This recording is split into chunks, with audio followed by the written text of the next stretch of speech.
السلام عليكم. كاين حكايات ما نحكيهاش بزاف، ماشي لانها شغل ماشي مهمة، بالعكس ما نحكيهاش لانه ردة فعل المستمعين صعبة من الحكمة، لانه يقول لك عيب، استغفر الله، ما تحكوش في هذه المواضيع، هذه المواضيع لازم تسكتوا عليها، هذه المواضيع داخلة على المجتمع. بصح نقول لكم اليوم قررت نحكي واحدة من هذه الحكايات، ماشي باش نصدمكم ولا باش ندافعوا على شيء ضد الدين أو القيم، ولكن باش نفهموا أصل المعاناة، أصل هذه المشكلة، وباش نحطوا الضوء على ناس عايشين صراع كبير في داخلهم، وتاني ناس ضحية تربية، ضحية سكوت، وضحية مجتمع يهرب من الحقيقة. في الآخر القصة راح نقول لكم شكون هذه الشريحة اللي تكون ضد هذا القصص. راكم رايحين تنصدموا، وعندي كل الأدلة أنهم يهددوني باش ما نحكيش. قصة اليوم يقول صاحبها: أختي لبنى، إن شاء الله تكوني بخير وبصحة وعافية. أنا من المتتبعين الأوفياء والقدامى، حكاية كامل تفرجتهم في وقتهم وجامي رطيت، خاصة إذا لقيت هذاك اللي يقول أنا الأول تلقاوني نضارب معاه في الكومنتار، لأنه أنا من جيش لبنى تاع الثواني ونشط بزاف تعليقات، دايما نعلق ولايك. بصح بصراحة يقول خلاص خلينا من صوتك ملائكي ونا شكرا لك، ربي يحفظك، وانت أيضا يرزقك الصحة والهناء وراحة البال خاصة. يقول أنا قصتي جيت باش نحكيها لك من باب نفرغ قلبي بالدرجة الأولى، وتاني نسمع للنصائح تاع المستمعين في التعليقات بالدرجة الثانية. وأهم حاجة خلتني نحكي حكايتي هي باش يدعوا لي أهل الخير اللي على بالي مستحيل يبخلوا عليا، نعرفهم باللي قلوبهم بيضة ما شاء الله، وزيد باش نسلطوا الضوء للأسف الشديد على بعض الأمور نحب ولا نكرهوا راهم يصراو في المجتمع تاعنا، وإحنا بكل برودة نتجاهلوها ونعتبروها حاجة ما باليش كيفاش. ما فهمتونيش مليح على بالي، بصح راكم رايحين تفهموني. المفيد راح نحكي على واحدة الفئة من المجتمع رافدين عليها نظرة سيئة ويلوموهم، وإلى أبعد الحدود وتفوق الخيال هذه النظرة، مش كيتش راح يبدلوا رأيهم اتجاه هذه الفئة ولو مرة، دون معرفة الأسباب، دون محاولة إيجاد حل، ودون دعم. وانا راني نحكي هنا اللي هذا الشيء جاه شغل من عند ربي ونتيجة تربية عيانة، ولا ما رانيش نحكي على اللي متعمد ومتجاهر بالأمر هذا، هذاك أكيد وبدون أدنى شك راهو يعبر على نفسه وبالطريقة اللي راضي بها على نفسه، راهو غلط، وعلى بالنا كامل باللي راهو غلط. للأسف هو اللي خير هذيك الطريق وهروبا من مواجهة الحقيقة والواقع، وكاين اللي أصلا ما يحاولش ينحي هذه المشكلة. حكيت بزاف المقدمة اللي تبان مملة شوية ولا بزاف. المقدمة راهي مبهمة وفيها نوع من الغموض، بصح راح تتعلموا معايا بزاف حوايج وتغيروا النظرة تاعكم اتجاه بعض المواضيع الحساسة اللي في المجتمع. ونبداو على بركة الله. يقول أنا شاب من الشرق الجزائري، غير كما بلغت سن الرشد، أصلي شاوي، نحب الشاوية وين ما كانوا. تحية لكم كامل، يعني حتى الجزائريين كامل نحييكم، شرق غرب شمال جنوب، باش ما يغيركمش الحال. اديت الباك العام اللي فات 2024 بتقدير لا بأس به، دوكا راني في لافاك وعايشين الحمد لله. كنت تعرفوا السفرونس تاع الكوس، الريستوتيديات، الكور، الكونترول، مالغري تبان حياة روتينية وصامتة، بصح حلوة، خاصة البريود هذه تاع الجامعة. اللي يعرف كيفاش يستغلها برافو، راح يرتاح في حياته من بعد. كما قلت لكم عمري 18، زدت هنا في ولايتي كما قلت، ولاية شاوية تربيت فيها، قريت فيها، وما زالني فيها لحد الآن، مع أنه أذتني وضرتني بزاف، بصح عادي جات من العباد اللي فيها ما كاش كيفاه تدير لهم. حاشا البعض باينة، ماشي الناس كل كيف، كاين اللي تحطوا على الجرح يبرى، وكاين اللي بالعسل ما يفوتش، الله غالب وش راح نديرو. أنا أقولها قدام لبنى وقدام الناس كامل، سيفري نبان نهدر بزاف وندخل بزاف لي ديتاي تاع لي ديتاي، ساعفوني شويه، اصبروا عليا، لانه حاب نفرغ واش كاين في قلبي، على وعسى يكون واحد فيكم قريب لربي سبحانه ويدعي لي في ظهر الغيب ويستجيب ربي، وتكونوا سبب في انه ربي يفرج عليا ويخرجني من الحاله هذه. على بالي راح تقولوا اوه هذا الرجل يهدر بزاف، وهذا هو المشكل. احنا ما راناش موالفين رجال هكا، الرجال يصبروا، الرجال ما يشتكيوش، الراجل حجرة ما يصرالو والو. انا فاكركم برك باللي قلت لكم قبل ما تتسرعوش وتحكموا على الناس حبه حبه ودوك تفهموا كلش. نفتح قوس هنا لانه كاين واحد الاشخاص يقولوا لي على قصص الرجال ما كاش منها خرطي والفتيها لانه الرجال ما يحكوش. كاين رجال يحكوا، مش الناس قاع كيف كيف سبحان الله، والراجل تاني حساس، والراجل تاني عنده قلب، والراجل تاني ينظر نورمال. كاين برك اللي يبينوا ويحكوا، كاين اللي ما يبينوش، وكل الرجال اللي حكاو لي حكاياتهم ما يحبوش يبينوا لا اسماواتهم ولا مناطق وين يسكنوا. اصلا هذا شرط من شروط القناة، لانه اذا ولينا نعرفوا شكون هما الاشخاص راح تدخل في الفضائح وتدخل في النميمة وكذا. يقول راني نظمت أفكاري واحدة واحدة وبسم الله نبدأ القصة تاعنا. أنا شاب جزائري من عائلة بسيطة، ما عندناش ما يخصناش، عندي والدية الأب الأم ربي يحفظهم إن شاء الله، وأخ صغير عليا. هذا ما كان، احنا 4 أشخاص في الدار عايشين في رحمة ربي، ما خصنا حتى حاجة واللي نطلبوها تحضر. جامي عشنا الحرمان، الأب الكريم عيشنا أحلى عيشة، مكفي وموفي من الناحية المادية وفقط لا أكثر. أما من ناحية علاقة أب مع أولاده ما يسعهاش خلاص. قساوة القلب في أبها حلة، عايشة معانا في الدار بحكم أنه الأب خدام عند الدولة في سلك حساس نوعا ما، يعني هو ما شاء الله يخدم خدمته على أكمل وجه. جام يشكاو منه دايما يشكروه ربي يحفظه من كل شر. كما قلت لكم طبيعة العمل تاعو تخليه يخدم من 7 تاع الصباح حتى يأذن المغرب باش يدخل الدار، دايما هكا، وهذا هو الروتين جامي تبدل من اللي نشفع على حياتي. في وقت القرايه نفطر الصباح كيف كيف، نخرجوا اي بينه هو يخدم وحنا نقراو ونروحوا ونحلوا الواجبات كامل كي يدخل هو نتعشاو، وكل واحد في حال سبيله. اكيد راني اقصد لكم الرقاد ديريكت. جامي سقسانا قال زعما واش قريتو، كيفاش فات نهاركم، واش درتو فيها. راح تقولوا لي الاولياء كامل هكا، معليش راني معاكم في هذه، بصح على الاقل الوقت 10 دقائق ما راهوش شغل راح يضرك. زيد احنا 2 ولاد ماشي قنطار قال 5 ولا 6 يتبعوه ويكسروا له راسو. راني اصلا مانيش راح نحكي له قصه حياتي، جوست حدث ولا 2 وفرات. حكيت لكم بزاف على الأب تاعي باش نحطكم في الصورة، لأنه عنده دور مهم بزاف في الحكاية بالدرجة الأولى. ودوك تعرفوا الأهمية تاع تواجد الأب في حياة الابن، ماشي من ناحية المادية الدراهم، أصلا ما رانيش طفلة باش نحتاج دراهم بزاف زعما باش نشري لوازم يسكتني بهم. الحمد لله نكبر ونقدر نجيبهم وحدي بعرق جبيني. أنا محتاجة سند في حياتي، كنت ومازلت نحتاج سند نتعلم منه الرجولة، المواقف تاع الرجال، لأنه أنا كطفل ما زال عايش شخصيته تتكون، راني الشخصية تاعو تتكون. قولوا لي برك منين راح نتعلم نولي راجل؟ من الشارع، من الجيران، منين؟ بين باباك هو اللي يربيك ويزرع فيك صفات كيفاش تولي راجل وقادر على شقاك وما تخافش. بصح وش نقولوا، الغلطة يديروها الكبار وباينة شكون يسلكها، الذرية اللي راح تدخل في حيط من بعدها. لازم تتعلموا مليح من هذه القصة كيفاش تعاملوا مع أولادكم.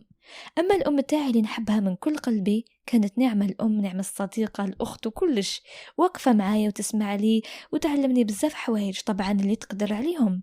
بصراحة نقولها ونحييها من الفوق، الأم تاعي مارست كلا الدورين تاع الأب والأم، ربي يحفظها ويطول في عمرها ويخليها تاج فوق راسي.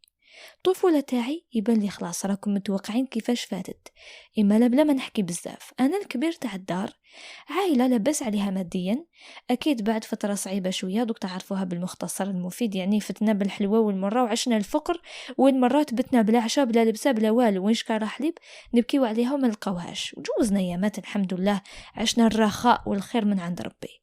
بابا كان يوفر كلش، تسمى المسؤولية جامي تحملتها وجامي تعلمت كيفاش نتعلمها. في السنوات الأولى تاعي كنا عايشين في منطقة بعيدة شوية على لافامي ومعزولة، تسمى ما كنتش نخرج برا بزاف، أو في حقيقة الأمر ما نخرج طول إلا إذا تكرم ولد الجيران يخرجني ندير دورة خفيفة ونرجع 10 دقايق اللي مشوية أكسجين برك. عيشنا عدة أيام أخرى في الكهف المظلم اللي راني فيه، تسمى طفولة لا صحاب لا خرجات لا فامي. قال ولاد عمي وخالي وجدي وكذا. ولكم أن تتخيلوا حجم العزلة والانطوائية والوحدانية اللي عشتها في صغري، وهذه غير البداية. ثم الباقي نقول إن لله وإنا إليه راجعون. على كل حال، بعد ما زاد خويا الصغير والوحيد الحمد لله، بابا فاق على عمره وقرب شوية من لافامي تاعنا، بحكم أنه استقر في العمل تاعو وخلاص، والعائلة بدأت تكبر. تسمى شغل نقرب خير من اللي نقعدو جابدين. أنا قلت في قلبي وأخيرا جاء شخص جديد للعائلة، دوك يتحسنوا بزاف حوايج في حياتي. وبديت في الأحلام السعيدة تاعي اللي ما طولتش وتبخرت. علاه؟ خاطر خلصت مرحلة الطفولة وجا وقت باش يسجلوني في المدرسة باش نقرأ. وهنا أقولها وبكل فخر، نقرأ الفاتحة على طفولة التعيسة رحمه الله، ودعتها بكل روح رياضية. هو أنا أصلا ما عشتهاش، بصح قلت في قلبي معليش، بالك القراية خير منها وتعوضك.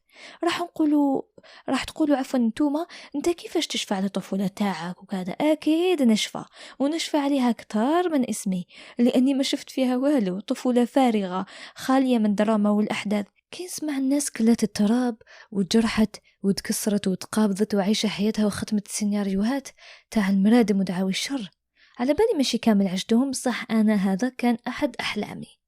عبالكم حاجة باللي كل ما نحب نتفكر حاجة من الطفولة تاعي، صدقوني غير ما تجيني حتى حاجة والله حاجة ما تجي في بالي من غير تصويرة تاع شومبرا فيها الظلمة في 4 حيوط، ونتفكر هذيك الباطة تاع الباستي اللي ركبوها في لابريز باش تقتل الناموس. هذا وش تفكرت. نجيو القراية، قولكم حاجة تموت بالضحك. أول يوم دخلت في المدرسة راني شافي، كنت عند الباب جويه 7:30، الغاشي داير حالة، الأولاد والأولياء طابليات الزروقة والورديين. حسيت روحي واو، إنها الحياة. زادت الأم تاعي نعتت لي القسم اللي نقرأ فيه من البعيد، وقالت روح تقرأ أجري. أنا بكل حماس رحت نجري ونقول نعم إنه مستقبلي، لقد فعلتها. نجري كما واحد شغل دا الباك ولا راح يخطب. هي في الحقيقة إنسان خرج من لاكاج تاعو برك. سمحوا لي جماعة العاصمة، راهو قال واحد الكلمة هي ابن العصفور، وحنا عندنا ما نقدرش نقولوها. رحت نجري حتى حسيت ذوق الحجر وتقطعت الطابلية وعندها طحت. المهم من أخطائنا نتعلمه. وزدت عاودتها في الدخول تاع سنة 4 ابتدائي، وصلت لي في المتوسطة. يعني بصح في المتوسطة لحست دروج. دخلت قريت عادي بعد ما كنت الكلون تاع الكلاسة. هذاك اليوم فات، هذاك اليوم رائع جدا. حسيت روحي عشت حوايج جدد، مغامرات جديدة، زدت عرفت أصحاب من الكارتي تاعنا، تسمى جيران قدي في العمر وبزاف تاني. هذه الحاجة ريحتني الحمد لله. درت أصحاب نتواصل معاهم عادي، نضحكوا ونلعبوا ونجري، وتسمى تحسنت لاباس. بصح كانت فيها حاجة سلبية. كي تكون مثلا مشاجرة ولا زوجي تهاوشوا باللعب، زعما أنا جامي ندخل في حوايج هادو، لأني ببساطة ما ولفتهمش وبانوا لي عنف وضرب، وهما في الحقيقة عادي الولاد كامل هكا، شغل داخلة في الاتيكيت تاع الرجولة، زعما شكون الأقوى واللي هابوه، زعما الرجلة تاع الكارتي اللي واحد ما يغلط معاه. يبالكوا فهمتوني. ساعات كانوا يتبلاوني ودايما كنت نلحس الأرض ونروح نبكي شوية وحدي. بصح كي تعرف الأم الكريمة تخرج تحامي عليا قدام الناس كامل وتهدد وتعاود وتقول لي ماشي كي شافوا وليدي وحدي ما عندوش خوه أكتر منه عفسوا عليه. استمرت الحكاية هذه حتى عمر 11 سنة، حتى أنا وليت نحشم وقلت لها صاي ماما أنا كبرت بالزايد متبهديل هادو. كملت قريت الابتدائي تاعي نورمال، مستواي متوسط، حياتي عادية، شخصية سامبل شوية، مانيش منعزل ما رانيش منفتح، يعني حاكم قدري. جامي دنيت الواحد، دايما نفيتي المشاكل ونحاول ما نطيحش فيهم. بصراحة أنا نقولها وما نخافش، أنا شخصية ضعيفة جدا وخواف، كنت أنوش وطري واللي يجي يعفسني، ما عنديش راي وما عنديش كلمة كرجال، دايما جابد وهراب من كلش، ما قريب بزاف ضربات اللي اديتهم، بصح لا غالب عيت نتعلم. نقولكم علاه لأنه هذه ماشي غلطتي، هذه غلطة الأب تاعي اللي جامي عاش لي، جامي حوس عليا ولا سقس على أخباري، جامي جه تساؤل وليدي مسكين وش راهو يحارب في صغره، لا خوه كبير عليه لا صاحبه، هذاك خويا كان مازال يرضع سما ما تحسبوش. والطامة الكبرى كي كانوا يضربوني ولا يتبلاوني ونجي نشكيلو، وبالأحرى ماشي أنا الأم، هي تقول له وليدك راهو ضربوه وكذا، يقول له هو اللي ما يحشمش بينكش ما دار لهم، ويحصل فيا كلش. وكي يهدر معايا ويقيمني زعما يقول لي كي تلقى باباه ولا خوه الكبير ولا يماه اشكيلها دوك تضربو وتتهنى انت. تخيلوا صار يا بابا تسمى هكا، يعني انا كي نشكي شغل جبت حقي يا اخي، لوجيك يا اخي، انا كيما طابليه تاع الجزار اللي يجي يمسح فيا الموس. المهم نخرجوا حنا الغالطين، ولاد الجيران ملايكه ما شاء الله سبحان الله. لهذه الدرجه راكم تشوفوا كميه الكونفيونس اللي كاينه بين الاب والابن، جدار الثقه اللي ربي يحرمنا منه. ونزيد نقول لكم حاجه، على بالكم باللي منين عرفت حياتي الاب تاعي جامي كان حاضر معايا في المناسبات المهمه في حياتي. مثلا اول يوم في المدرسه ما كانش الطبيب ولا المرض، ما كانش الغياب والتبرير، ما كانش يعني تسمى في القرايه كيما سان كام كربحتو، ما كانش الباك تاع نعميه. الناس كامل تفرح مع ولادها ومع والديها، وانا جامي عشت الشعور هذا. وكيجي يقول لي عادي نجحت كيما نجحوا الناس نورمال، وش هو الجديد اللي تبدل في حياتك؟ زعما شغل جامي عاش لي ولا داها فيا. واكيد العقل راهو ينجستري ويماركي ومستحيل ينسى. كي طلعت المرحلة المتوسطة تحسنت في المستوى الدراسي تاعي، وليت مركز بزاف على قرايتي ومستقبلي، وليت من القراية للدار ومن الدار للقراية. وزيد ما نتحملش المسؤولية، كلش يقضيه الأب ولا الأم. لقيت راحتي من الجهة هذه. تقولوا لي إيه واش دير في فترة الفراغ؟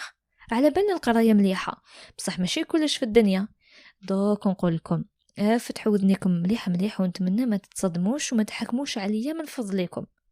قلت لكم نقعد في الدار وحنا عندنا غير تلفزيون برك، ايا وش ندير؟ نتفرج المسلسلات التركية. نعمه مسلسلات التركية اللي هبلت عقول الناس. وزيد كنت نعاون ماما في الشغل تاع الدار من باب بر الوالدين. وزيد ترضى عليك امك شكون كيما نتا. ايا لما عند تسياق الميناج راني نكتب وحنتقيه، عفت روحي وعفت البريودة هذيك كيفاش كنت ندير ونخمم. يا ربي ما تحسبنيش على المعاملة اللي كنت نعامل بها روحي. باش نكونوا صريحين، انا من جهه كنت نفوت الوقت ما نحسش به، كنت اقول في قلبي الحمد لله راني نمشي في طريق ربي، نصلي نقرا طايع والديا نسمع الهضره نعاونهم، تسمى مرتاح من كل الجوانب. وانا عندي قاعده في راسي تعلمتها، اذا حسيت للراحه والاطمئنان والهدوء اكيد كاينه حاجه غلطه. شغل هدوء ما قبل العاصفه، فهمتوني؟ بعد ما تعودت على الحياه الروتينيه هذه دخلني في داخلي إحساس بالفخر والإنجاز. نتفرج من المسلسلات ومن الشغل تاع الدار، ماما تمدح فيا، وش وليت نحس روحي أنا الفحل تاع الدار اللي عولوا عليه كامل في شغل الدار اللي نورمال مديروا المرأة. ماشي نورمال مديروا المرأة، بصح المجتمع تاعنا هكا قاسم الأدوار. نقول لكم أنا شغل وليت نخمم بلي أنا نقدر نعيش وحدي نورمال. لا غالب ما كانش عندي عقل للأسف، بصح الهضرة هذه كانت إحساس داخلي برك جامي هضرته لواحد.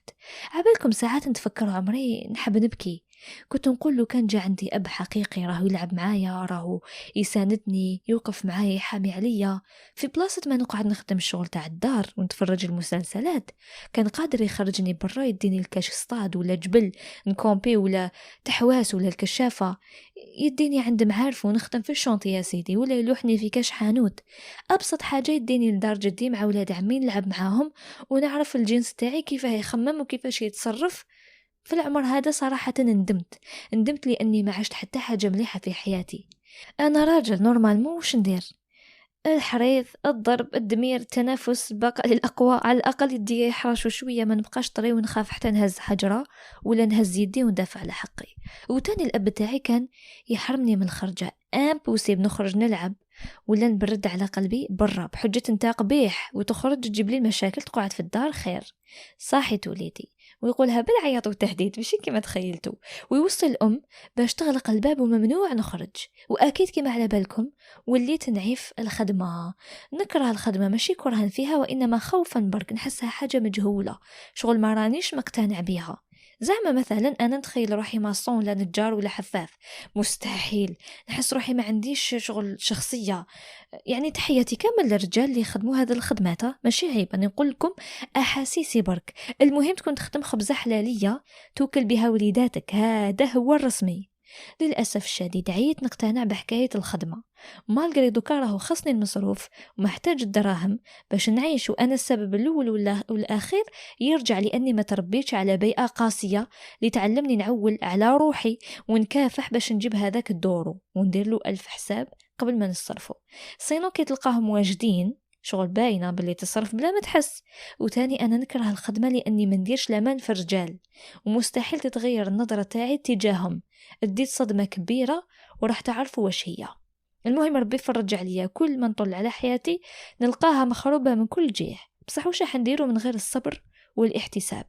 في الوقت الحالي راني نكتب ومدمر وما لقيتش حل لروحي إطلاقا، وعلى هذا جيت باش نحكي حكايتي. نكمل.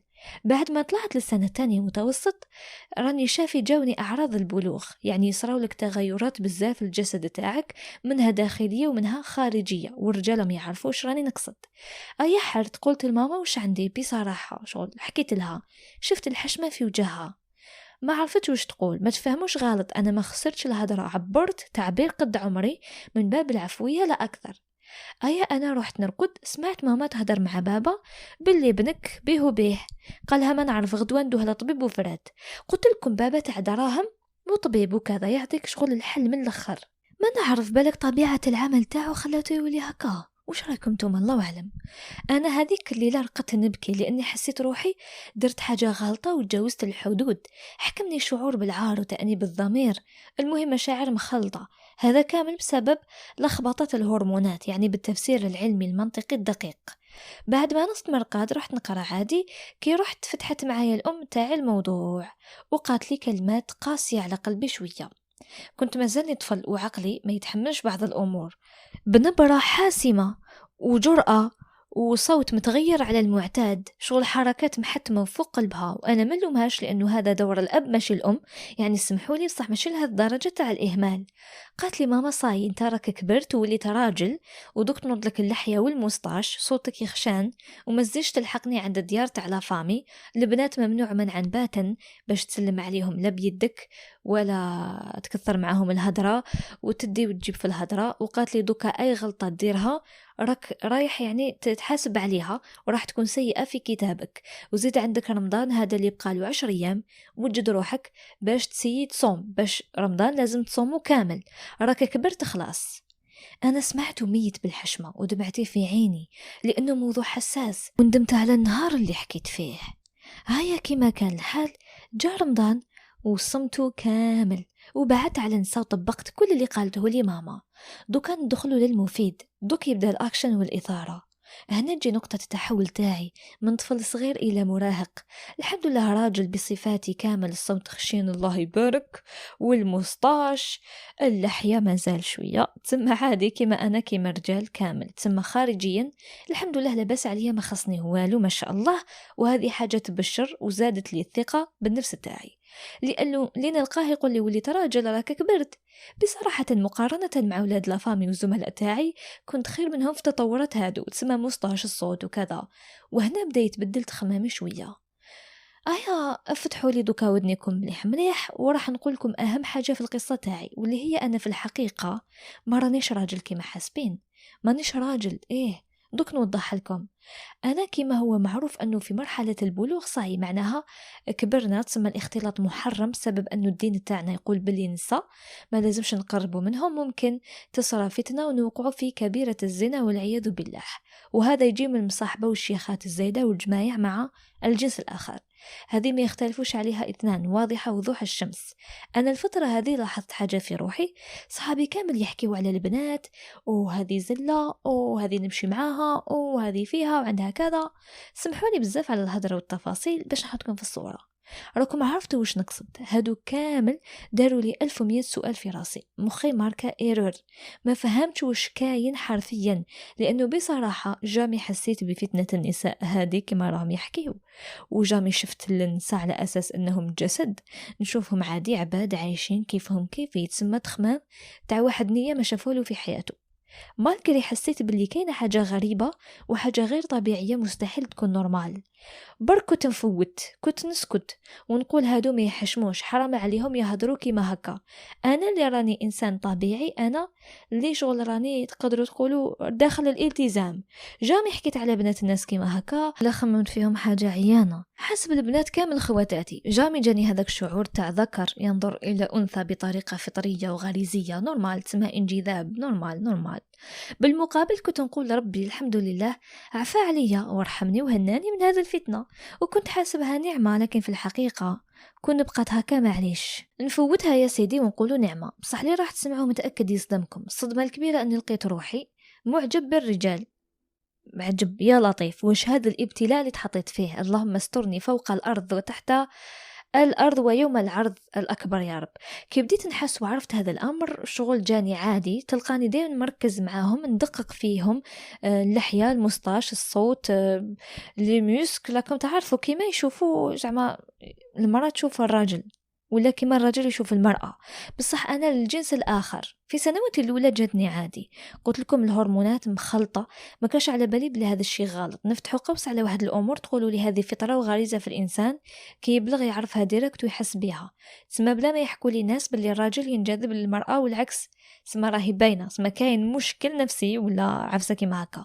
ما لا أنا أقول لكم في صغري عادي كنت نعيش حكايات الحب والغرام، زعما تلقاني نشتي الأولى تاع الكلاسة اللي جامي تقيم واحد.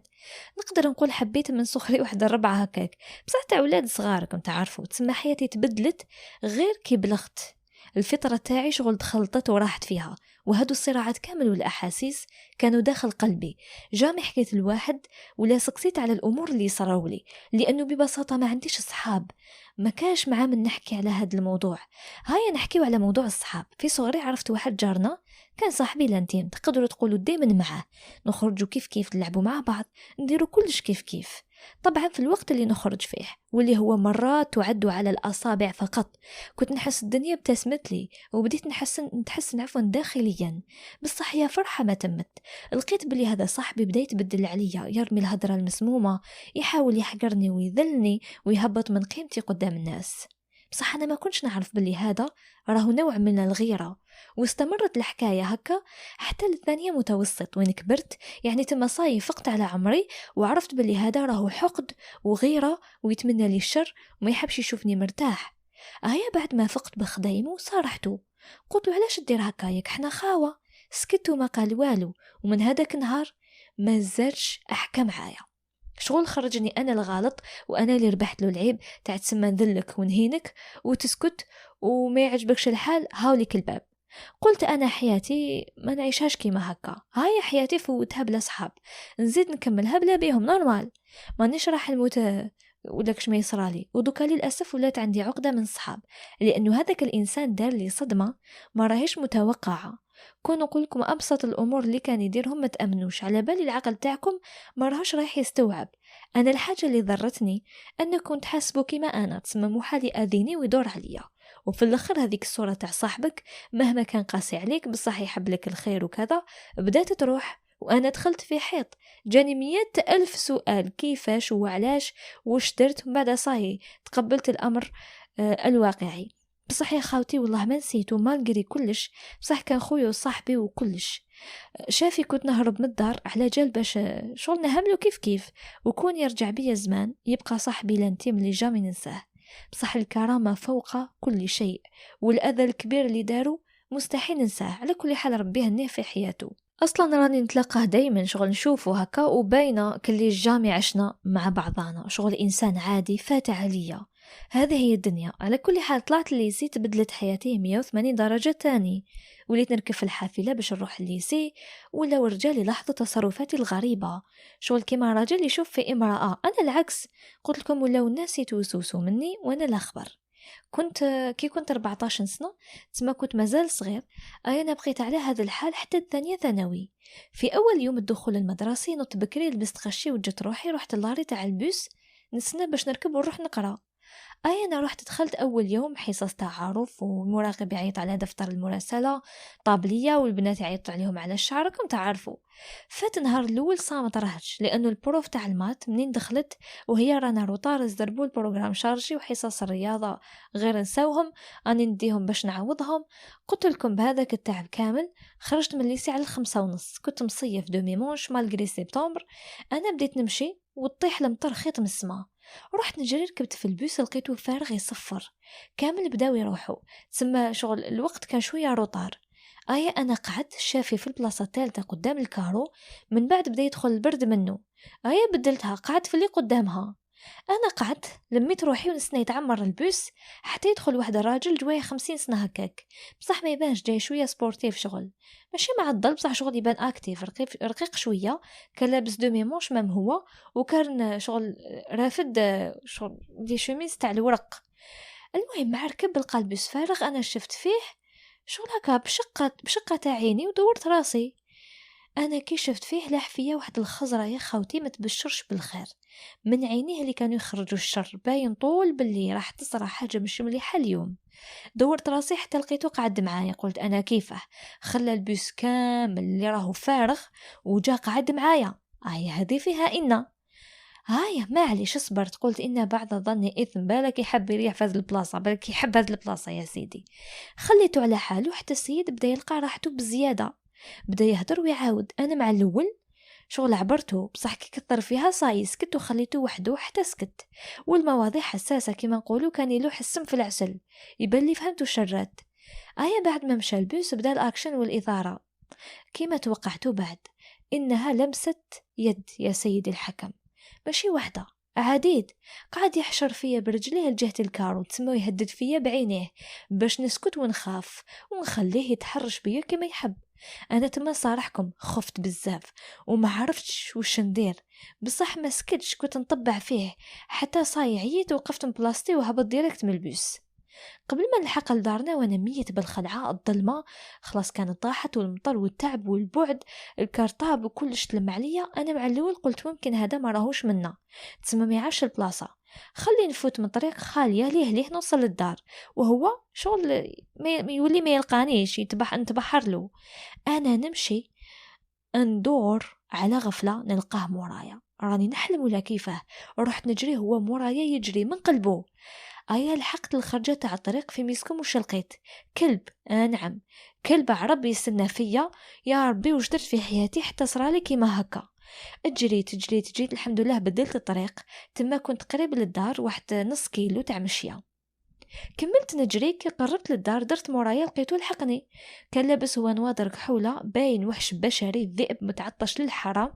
انا تما حبست، لميت الكورج اللي بقالي، قلت له وش حبيت؟ قال لي بكل برودة أروح من هيه، كي نكون وحدنا رانا نحكيو ونديرو حاجة مليحة بزاف تعجبك. كي نحى النواظر عينيه كان وجه لطيف، وحش بشري في هيئة إنسان، يعني هذا الإنسان كان مصر على الفاحشة تاعو، وبدأ يدير في أصوات غريبة. وش هذا؟ ما فهمت والو. انا رحت ديريكسيون للدار، وجهي صفر كالحبة تاع القارص، والله ما نزيد لكم حرف، مت من هذاك النهار وانا انسان واحد اخر. طبعا صارحت دارنا بالموضوع، كانوا متفاهمين وقاموا باللي عليهم، الحمد لله ربي يحفظهم. حبيت نفتح قوس كبير نوضح واحد الحاجه برك، على بالي راح تهاجموني في لي كومونتير تقولوا لي انت اصلا راك تموت على الرجال وتنجذب ليهم، باين عجبك الحال، انت اللي وصلت روحك انهم يتحرشوا بك. حبيت نقول لكم التحرش بعد هذيك المره وليت نعيشه يوميا، شغل الهضره والخزره، راح تقولوا لي باينه ما راكش راجل، وباين عليك دير كيما النساء وبيض وطري وفيك يا خاوتي، والله العلي العظيم غير راني راجل، نقولها ونعاودها ونأكد عليها، راجل على بزاف ناس، مقتنع بهذا الشيء، لاني عندي اللحيه المسطاش كورت راجل ما خصني والو. صح بعض التصرفات، مثلا نحب ندير الشغل، نحب نريح في الدار، وعندي بعض التصرفات لاني ديتهم على يما، تقدروا تقولوا لي انه ريحت معاها بزاف وما كنتش نخرج ونخالط الرجال، فهمتوني؟ بصح انا لا اصنف من عمل قوم لوط، وانا ما جهرت بالمعصيه، ما درت حاجه اللي تبين لي بلي انا مثلي جامي. انا قلت لكم نقدر ننجذب للبنات عادي، نقدر ندير معها علاقه عاطفيه كما انا كما اي رجل، بصح ما تجينيش في تفكيري، يعني جسدي نقدر، بصح في تفكيري ما كاش، ما عنديش ميول للبنات. هذا الحقائق كامل اكتشفتهم غير كي كان في عمري 17 سنة، يعني العام اللي فات عرفت بلي أنا عندي مشكل ولازم نعالجه.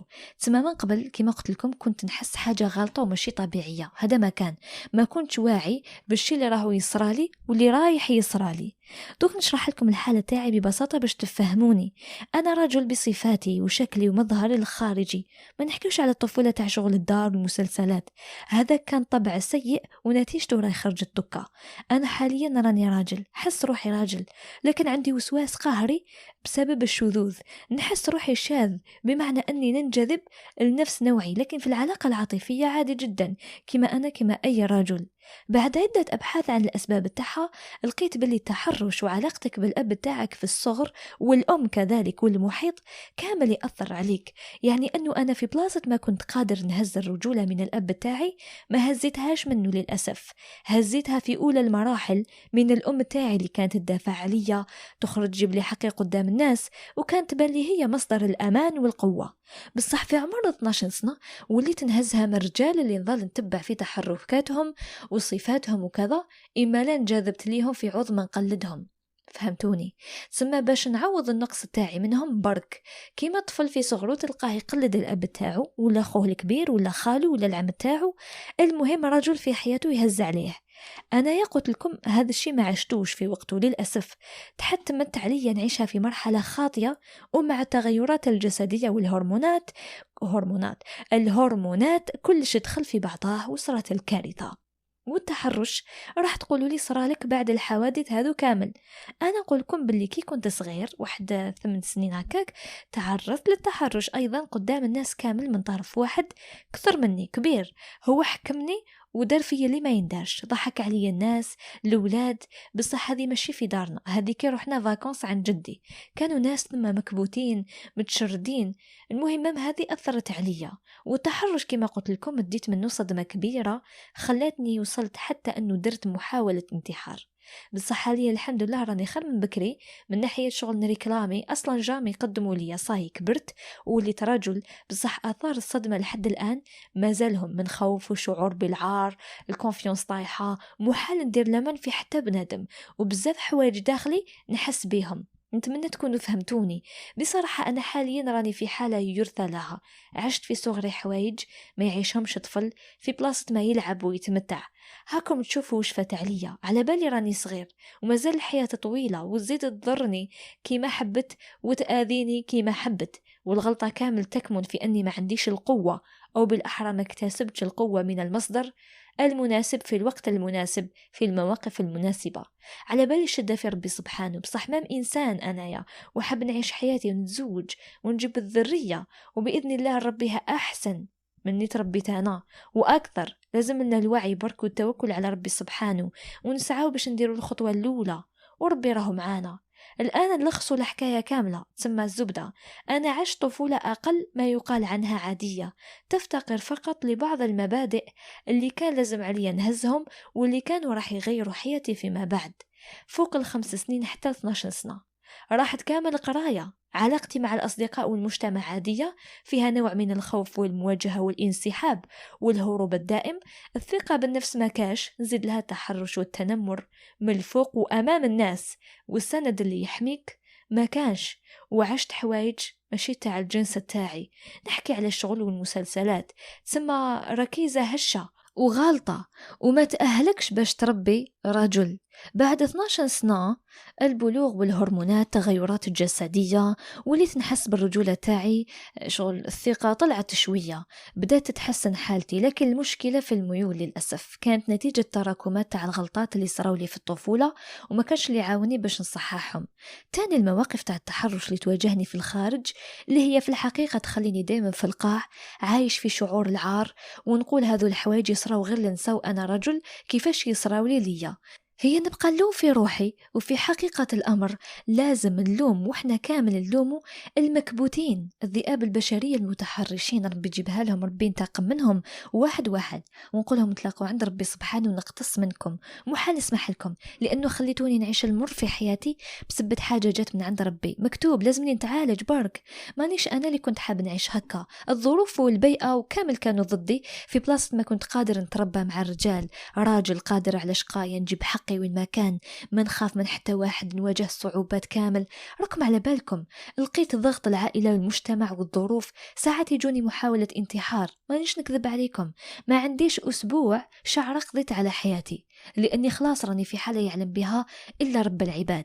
وبسبب هذه المشاكل اللي صراو لي حكمني مرض مناعة ذاتية نادر نوعا ما ومزمن ما عندوش علاج، تسمى غير الدواء يحبس الأعراض والأعراض الجانبية أكثر ومؤلمة، تسمى تعيش بها حتى تموت وخلاص. أهم حاجة ما حكيت لكمش عليها واللي هي نوبات الهلع، لي زاتاك دو بانيك اللي كانوا يجوني كل ما نخرج برا، تلقاوني نعرق بزيادة، نبدأ نرجف، يدي ورجليا يرجفوا، نحس روحي مشي قادر نوقف، ضيق التنفس، قلبي نحسه في يدي، نسمع طول دقات القلب تاعي، ودايما نخرج وحدي وتلقاوني موسوس، كل دقيقة ندور مرايا نشوف بالك واحد راوي يعس فيا ولا يتبع فيا، خوفا من أنه تتكرر هذيك الحادثة تاع ضربة، وكنتيجة باش نريح روحي وليت محبوس في الدار، ما نخرج خلاص اش 24 في الدار، وزيد المسؤوليه ما كاش. تسمى هذيك نقعد في الدار برك لا خرجه لا صحاب، الضوء تاع الشمس خطرات ما نشوفوش وما يدخلش للشامبر تاعي، نجوز اغلب الوقت تاعي وحدي حرفيا، لانه كل ما تجي العطله دارنا راهم فاكونس عند لا فامي يروحوا بالاسابيع ويخلوني وحدي. هنا للأسف حكمني خوف الخروج من المنزل، ما نعرف إذا سمعتوا به ولا لا. سمعوا به، ما تقلقش، صاحبة هذا القناة عندها خوف الخروج من المنزل، وكاش نهار نقول لكم، ويقول هذه أبشع حاجة تصرى لي خاصة وأنا رجل. يبان لي كاين قصة يقول حكاتها لبنى كيما هكا تاع المسجونة في المنزل، نعم كاين، نعم تقدروا تتحوسوا عليها. المهم يقول أنا سمعتها ويبان لي لحد الآن مازالها متواجدة في القناة، أكيد مازالها متواجدة. يقول زيد واش نحكي لكم، شينت طحت ب15 كيلو في شهر، حكمتني لانيمي وهذاك المرض اللي حكيت لكم عليه. يعني بلا ما نطول في النقطة هذه كنت نخاف نخرج، وكي نخرج كون بعد من الدار نحس روحي راح تصرى لي حاجة مش مليحة، وللأسف الحاجة هذه تحكمت لي في الجامعة وخلتني نبقى في ولايتي، مالغري كنت حاب من صغري نخرج ونبدل الولاية ونعيش الحياة. بصح نقول فرد حاجة، الخير فيما اختاره الله لنا. حاليا راني الحمد لله تحسنت شوية من نوبات الهلع، بصح خوف الخروج مازالني نعاني منه لحد الآن، ماشي كيما الأولى، بصح مازال نوبات الهلع راحوا لي شوية، ولكن ومازال خوف الخروج نسبيا. هي بفضل ربي ثم بفضل واحد الطبيب نفساني في يوتيوب كان واقف معايا ربي جازيه، الفيديوهات تاعو تفرجتهم كامل عاونوني باش نتحسن. ودوك نعطيكم بعض البسيكولوج اللي نفعوني بصراحة ما شاء الله عليهم.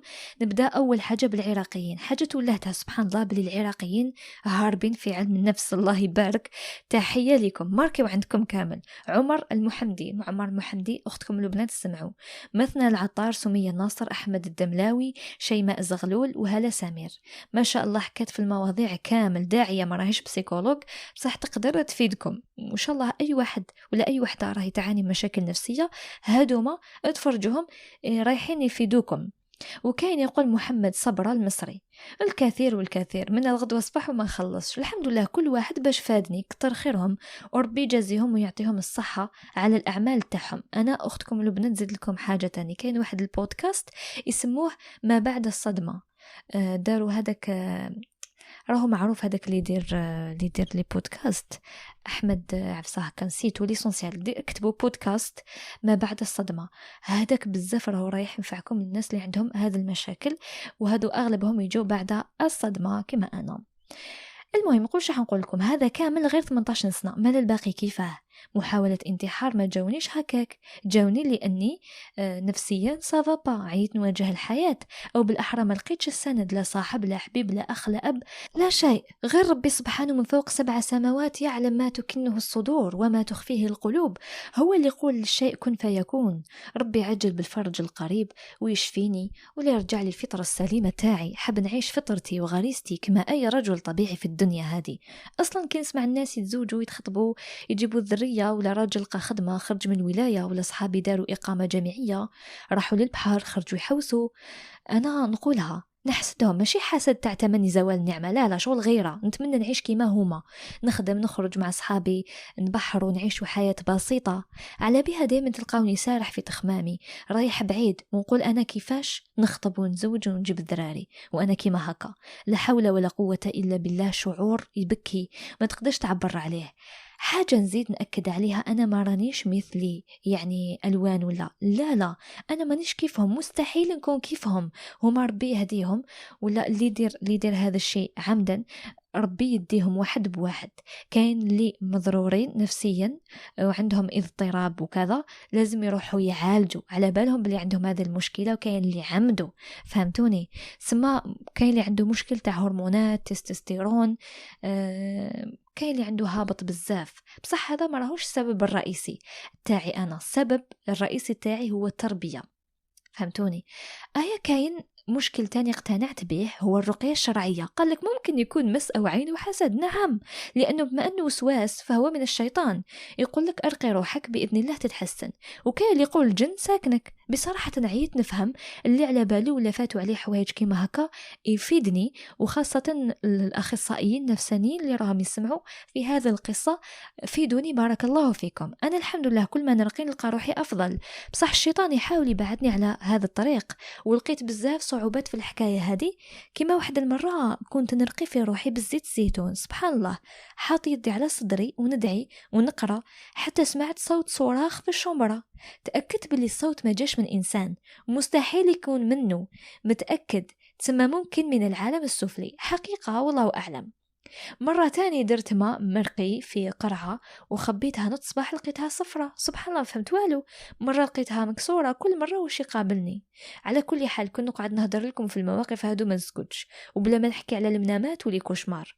وفي الآخر حبيت نقول لكم ما تدعيوش على الأب تاعي بالشر، لأنه الله غالب الظروف اللي خلاته قاسي هكا، وش راح نديرو؟ نعذروه وربي يعفي عليه ويعفو علينا كامل. وتاني دعوا لي ربي يهديني للطريق المستقيم تاع ربي سبحانه، لأنه في الآونة الأخيرة راني نقصر بزاف في الصلاة، يعني حوايج، وكاين حوايج بيني وبين ربي سبحانه. وزيدوش نطلب منكم انصحوني في التعليقات، شاركوني آرائكم ممكن يفيدوني. ادعوا لي ربي يشفيني من المرض تاعي ويفرج عليا وترجع الفطرة السليمة، ونتزوج ونكون أسرة ونولي رجل تاع الصح، ما نعيفش الخدمة ونخدم كلش، وتتحسن حالتي النفسية ونخرج من الاكتئاب، ندير صحاب وبزاف حوايج. حاليا هذا هو الحلم تاعي، وبين ننجح في قرايتي والحياة الجامعية باش ما ننساهاش. وبإذن الله أي تحسن في حالتي، أي جديد في حالتي، راح نشارككم ونخبركم بكلش. ما تنسونيش بالدعاء وأجركم على الله. نفتح قوس نوضح فيه بلي أنا إنسان كتوم، تما مستحيل نحكي لواحد تفاصيل حياتي، بمعنى أنه هاد الحكاية واحد ما على بالو بها وما تشجعتش أني نحكيها لحتى واحد. كنت نخمم صراحة نحكيها مع إمام المسجد، قلت بلاك ينصحني ولا يوجهني. من بعد بطلت واكتفيت أني نفرغ قلبي هكا عند أختي لبنى والمتابعين تاعها بلا ما يتعرف عليا حتى واحد. ودو كان صلي صلاة الاستخارة ونشوف إذا ارتحت في نفسي داخليا. راني قالين بعتها لك في الإيميل، ومادام بعتها لي وصلتني وراهي دوكا بين يدي، معناتها حس بالراحة. ويقول أخيرا كملت الكتابة بعد حوالي 6 ساعات ولا أكثر. حسيت روحي تشجعت كي كتبتها ودرت إنجاز، والحمد لله في انتظار الفرج من عند ربي سبحانه، يعطينا إن شاء الله على قد قلوبنا. على كل حال حكيت بزاف على بالي، وجميع واحد سمع حكايتي، على بالي مانيش وحدي اللي نعاني، كاين اللي كيما انا وكاين اللي كتر مني، وراهم حامدين ربي. ما جيتش نشكي ولا نبكي، جيت برك من باب نفرغ قلبي، وتاني نوعيكم باش تعرفوا كيفاش تربيوا ولادكم وخلوهم يسترجلوا، سينو ربي يفرج على أمة محمد كامل، ربي يلاقينا في جنة الفردوس. راني راضي سواء إذا بقيت هكا ما نتزوجش وما نجيبش ولاد وما نديرش أصحاب نورمال، نحتسبوها عند ربي سبحانه. بصح نتمنى برك ربي يرزقني الصحبة الصالحة اللي تنفعني وننفعها، نوقفوا مع بعض حتى يفرج ربي، لأني والله غير تعبت وحدي، عييت، نحتاج واحد في حياتي على الأقل نشاركه وش نحس بلا ما يفهمني غلط ولا يدور عليا، ولا خاصة يفضحني. وماشي أنا اللي خيرت هذا الطريق، هذا ابتلاء، وسواس قهري، وسواس تاع شذوذ، يعني أول مرة نسمع به. عيت وش راح نعبر، وراني نبكي ومكسور، على بالي ربي راهو معايا وعلى باله، أو هو عالم واش راني نحس، واللي فت بيه أنا ما راهوش هين باش تعيش صدمة التحرش، واللي صنفوها علماء النفس أقوى صدمة منذ الأزل. ابحثوا دوك تعرفوا تفهموا شاني نقول، وزيد تعيش وسواس قهري واضطراب في الفطرة تاعك، يعني غريب. قولوا لي برك كيفاه راح تعيشوا في بلاصتي، وزيد مع المجتمع اللي ما يرحمش. دوك أنا إلى متى نقعد نطلب في الدراهم من والدية على جال برك خايف نخرج نخدم، وكي نلحق وقت الزواج وما نديرش خطوة وش حيقولوا عليا الناس؟ وأنا باش نظلم بنات المسلمين مستحيل. نفضل نقعد حياتي كامل هكا وما نقدمش على خطوة ما نقدر لهاش، وجامي نتخيل روحي نكون قدها. يبان لي راكم حاسين تقريبا واش راني نعيش في عمري 18 سنه برك. تسمعوا واش راهو جايني نقول ربي يجيب الخير خاوتي على وجه ربي. ادعيوا لي على وجه ربي، ادعيوا لي يا خاوتي دعوه خير برك. ما تنساونيش نحتاج دعاوى الخير باش تعدل حياتي للافضل ونعيش الفطره والحياه السليمه للرجل. هذا ما كان. يقول ربي يحفظك ويعطيك ما تتمناي. ان شاء الله كي تقراي قصتي تدعي لي والله ندعي لك في صلاتي. ويقول اي حاجه في القصه ما عجباتكش نحيها. يعني كلش كان واضح وكلش باين. شكرا لأنك شاركت القصة تاعك معنا رغم صعوبتها. صراحة قليل يجرأ ويحكي على الأحاسيس تاعه خاصة من جنس الرجال. قليل وين واحد يحكي وش راهو يحس. حبيتو كان نقول لكم في الأخير كما وعدكم في الأول شكون الناس اللي يهدوني أنه ما نحكيش هذه الحكايات. هما نفسهم المكبوتين اللي ما طلقوا لا طفلة لا طفل، تعدوا عليهم في صغرهم وخلوهم في الكبر تاعهم يعيشوا عقد نفسية. هما نفسهم هذوك المكبوتين اللي يشوفوا امرأة جسد وطرف اللحم فقط. هما نفسهم اللي يشوفوا عفايس ماشي ملاح ويمارسوا الرذيلة مع أي كان كابابل مع حيوان. ورانا نشوفوا دي فيديو شفنا صراحة العجب. وخطرات لقيت بواحد الفيديو في التيك توك تخيلوا يا خاوتي واحد قال أنا يا من نحصلهاش في السحور، أنا يا راني نخلص على الصغار اللي تحرشت بيهم بكري. تخيلوا. والتعليقات كانت صادمة أكثر. كاين اللي يقول ربي يغفر لي أنا 10، ربي يغفر لي أنا 3، ربي يغفر لي أنا 4. يعني ذكور صغار. فهمتوني؟ تخيلوا حجم الكارثة. يعني ما هي كارثة إذا كانت للمرأة الطفلة صغيرة، بصح تخيلوا ذكر. يعني راسك يحبس. ربيت ولا هذا المتحرشين سواء بالبنات ولا بالذكور. ربي يعطيكم ويسلط عليكم أقصى أنواع العذاب. الناس اللي راهي تعاني وتقاسي وعندها شافت تغيرات في الجسد تاعها ماشي نورمال، غريبة على الفطرة السليمة، رجاء روحوا لطبيب نفساني يعالجكم وما تمشوش في الطريق هذا اللي ماشي مليح. شكرا، مع السلامة، نلتقي في قصة جديدة.